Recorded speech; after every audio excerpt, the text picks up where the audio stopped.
right, guys, we're here from TechRaptor.net. I'm here with Arnie and Drew, the creators of Banner Saga. Drew, here, you're the lead writer, correct? Correct. And Arnie, you are the co-creator? I'm the co-owner and art director. Co-owner and art director. So he's responsible for this cool Disney-style art that we see in the Banner Saga series.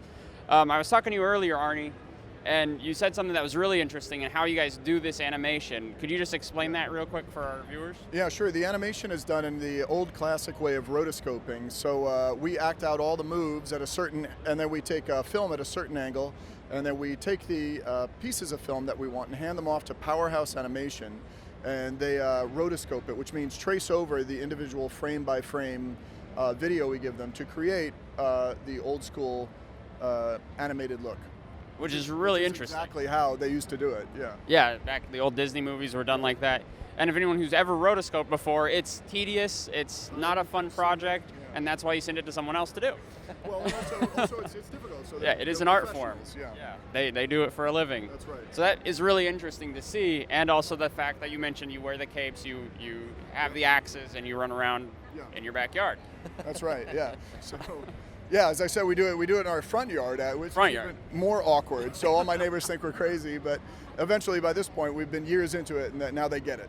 Okay, very cool. And Drew, you're the writer. Like I mentioned before, I haven't played the first game, so no spoilers, as best you can. But what is kind of the basic storyline of the first game, and how does that tie into this one?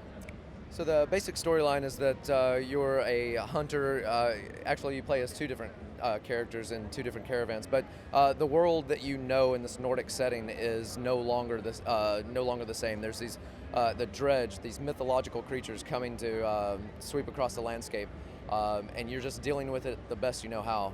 You're sort of thrust into the role of leader, and you're trying to get people across the land to safety.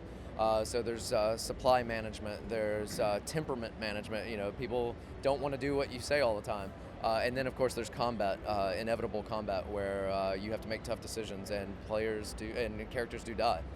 Wow. Yeah, and so I think the idea is that you're an average guy trying to get this clan across the world, like he's saying, but you don't play everybody. Everybody has their own motivations, and you're trying to get them through safely. Do you think that average guy kind of character is the reason players get so attached to the game? And like you just had some fans come by saying hi and you know, want to talk to you.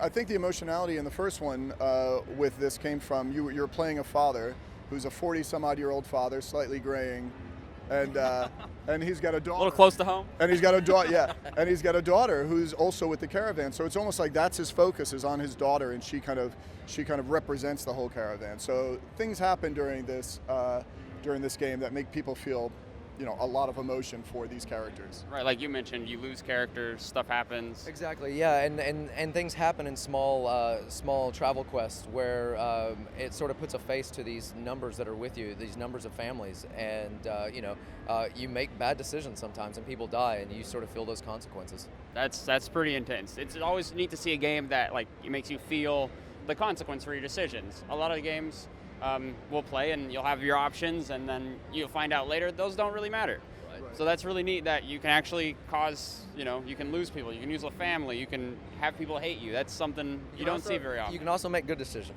Right. Decisions where they like you. So. But those aren't quite as emotional as the bad ones. I think that's the kind of thing though that we can do as an indie company. We can take chances on that. We can go for a niche player base because we're a tiny company. We don't need that much, and I think some of the larger companies you got to play a little bit safer. You don't want to alienate people, but that's what makes indie games kind of fun, right? Yeah, that's true.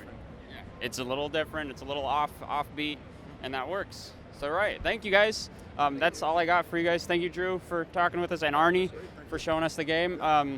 So you said it's coming out later this year? It's coming out this winter. This winter. So there's a 3-month window there. So check it out, Banner Saga, or play Banner Saga 1 so you're ready for this one because that's a trilogy they're planning. So yeah, check them out.